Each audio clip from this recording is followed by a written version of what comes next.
Hello guys, ಎಲ್ಲರಿಗೂ ನಮಸ್ಕಾರ. Jai Shriram. Welcome to our channel. Please ಎಲ್ಲರೂ ಲೈಕ್ ಮಾಡಿ, ಸಬ್ಸ್ಕ್ರೈಬ್ ಮಾಡಿ ಅಂತ ಬಯಸ್ತಾ ಇದ್ದೀನಿ. ಇವತ್ತು ಕೋಲಾರ್ಗೆ ಹೋಗ್ಬೇಕಾಯ್ತು. ನಮ್ಮ ತೇಜಸ್ವನ ಅವ್ರ ತೋಟದ ಮೆಣಸಿನ್ಕಾಯಿ ಇತ್ತು, ಅದೆಲ್ಲ ಕಿತ್ಬಿಟ್ಟು ಎಲ್ಲ ಹರಾಜ್ ಆಗ್ಬೇಕಾಯ್ತು APMC ಮಾರ್ಕೆಟ್, ಟೊಮೆಟೊ ಮಾರ್ಕೆಟ್ ಅಲ್ಲಿ. ಸರಿ ಅಂತ ಹೇಳ್ಬಿಟ್ಟು ನಾನು, ಕುಮಾರಣ್ಣ ಮತ್ತೆ ಶಿವಣ್ಣ ಮತ್ತೆ ತೇಜಸ್ವನ ಅವರು ಒಂದು ಗಾಡಿಯಲ್ಲಿ ಬಂದ್ರು. ಸರಿ ಅಂತ ಹೇಳಿ ನಾನು ಅಣ್ಣವರು ಒಂದು ಗಾಡಿಯಲ್ಲಿ ಹೋದ್ರಿ. ನಾನು ಕುಮಾರಣ್ಣ ಸ್ವಲ್ಪ ಮಾತಾಡ್ಕೊಂಡು ಎಂಜಾಯ್ ಮಾಡ್ಕೊಂಡು ಆರಾಮಾಗಿ ಸುತ್ತಮುತ್ತ ನೇಚರ್ ನೋಡ್ಕೊಂಡು ಆರಾಮಾಗಿ ಹೋಗ್ತಾ ಇದ್ರಿ. ಸರಿ ಅಂತ ಹೇಳ್ಬಿಟ್ಟು ಆಲ್ಮೋಸ್ಟ್ ಎಲ್ಲ ಬಂತು. APMC ಮಾರ್ಕೆಟ್ ಒಳಗಡೆ ಬಂದ್ರಿ. ಮತ್ತೆ ಸಣ್ಣ ಮತ್ತೆ ಶಿವನ ಆಲ್ಮೋಸ್ಟ್ ರೀಚ್ ಆಗಿಬಿಟ್ಟು ಬರ್ರೋ ಬೇಗ ಅಂತ ಹೇಳಿದ್ರು. ಸರಿ ಅಂತ ಹೇಳ್ಬಿಟ್ಟು ಹರಾಜ್ ಹಾಕಿದಾರೆ ಅಂತ ಹೇಳಿದ್ವಿ. ಸರಿ ಅಂತ ಹೇಳ್ಬಿಟ್ಟು ಎಲ್ಲ ಬಂದ್ರಿ. ನಾನು ಕುಮಾರಣ್ಣ ಬಂದು ಎಲ್ಲ ಇಳಿಸ್ಕೊಂಡ್ರಿ, ಎಲ್ಲ ನೋಡಿದ್ರಿ. ಮತ್ತೆ ನೆನೆಸ್ಕೊಂಡಿದ ತಕ್ಷಣ ಎಲ್ಲ ತೂಕ ಹಾಕಕ್ಕೆ ಕೊಟ್ರು. ತೂಕ ಹಾಕ್ಬಿಟ್ಟು ಎಷ್ಟು KG ಅಂತೆಲ್ಲ ಎಲ್ಲ ತೇಜಸ್ವನ ಮತ್ತೆ ಶಿವನ ಅವ್ರು ಮಾತಾಡ್ತಾ ಇದ್ರು. ಅದ್ರ ಬಗ್ಗೆ ನನಗೆ ಗೊತ್ತಿಲ್ಲ.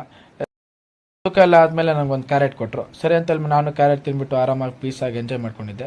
ಕುಮಾರಣ್ಣಕ್ಕೆ ಸ್ವಲ್ಪ ಕೆಲಸ ಇತ್ತು ಊರಲ್ಲಿ, ಬಾರೋ ರಿಟರ್ನ್ ಹೋಗ್ಬಿಡೋಣ, ಸ್ವಲ್ಪ ಕೆಲಸ ಇದೆ ಅಂದರು. ಸರಿ ಅಂತೇಳಿ ಬಾ ನಾ ಹೋಗ್ಬಿಡೋಣ ಅಂತ ಹೇಳಿದೆ. ಆಮೇಲೆ ಊರಲ್ಲಿ ಸ್ವಲ್ಪ ಕೆಲಸ ಇದೆ, ಎಲ್ಲ ನೋಡ್ಕೊಂಡು ಹೋಗೋಣ ಅಂತ ಹೇಳಿ ನಾ ಹೋಗ್ಬಿಟ್ಟು ಹೋಗೋಣ ಅಂತ ಹೇಳಿದೆ. ಹೋಗೋದಾದ್ರೆ ಎಲ್ಲ ಟೀ ಕುಡ್ಕೊಂಡು ಹೋಗೋಣ ನಾನು. ಸರಿ ಅಂತ ಹೇಳ್ಬಿಟ್ಟು ಬಾ ನಾ ಕುಡ್ಕೊಂಡು ಹೋಗೋಣ ಅಂತೇಳಿ ಟೀ ಕುಡಿದ್ಬಿಟ್ಟು ಆರಾಮಾಗಿ ಹಳೆ ದೇವಸ್ಥಾನ ನೋಡಿಸ್ತೀನಿ, ಆಂಜನೇಯ ದೇವಸ್ಥಾನ ಅಂತ ಹೇಳಿದ್ರು.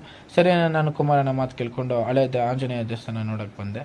ಆರಾಮಾಗಿ ಪೀಸಾಗಿ ಎಲ್ಲ ಆರಾಮಾಗಿ ವೀಡಿಯೋ ಮಾಡಿಕೊಂಡು ನಾನು ನಿಧಾನಕ್ಕೆ ಮಾತಾಡಿಕೊಂಡು ಕುಮಾರನ ಜೊತೆ ಆರಾಮಾಗಿ ಎಂಜಾಯ್ ಮಾಡ್ಕೊಂಡು ಬಂದ್ರಿ. ಬರೋ ದಾರಿಯಲ್ಲೇ ನಾನು ನೈಸ್ ರೋಡು ಎಲ್ಲ ನೋಡಿಕೊಂಡು ವೀಡಿಯೋ ಮಾಡ್ಕೊಂಡು ಆರಾಮಾಗಿ ಎಂಜಾಯ್ ಮಾಡ್ಕೊಂಡು ಬಂದೆ. ಆಮೇಲೆ ನಾನು ಮನೆಗೆ ಬಂದೆ. ಇಷ್ಟೆಲ್ಲ ನೋಡೋದಕ್ಕೆ ನಿಮಗೆಲ್ಲ ಧನ್ಯವಾದಗಳು ಗೈಸ್. ಮುಂದಿನ ವಿಡಿಯೋಲಿ ಮತ್ತೆ ಸಿಗ್ತೀನಿ. ಅಲ್ಲಿವರೆಗೂ ಎಲ್ಲರೂ ನೋಡೋದಕ್ಕೆ ಧನ್ಯವಾದಗಳು. See you, tata, bye bye, take care, thank you guys.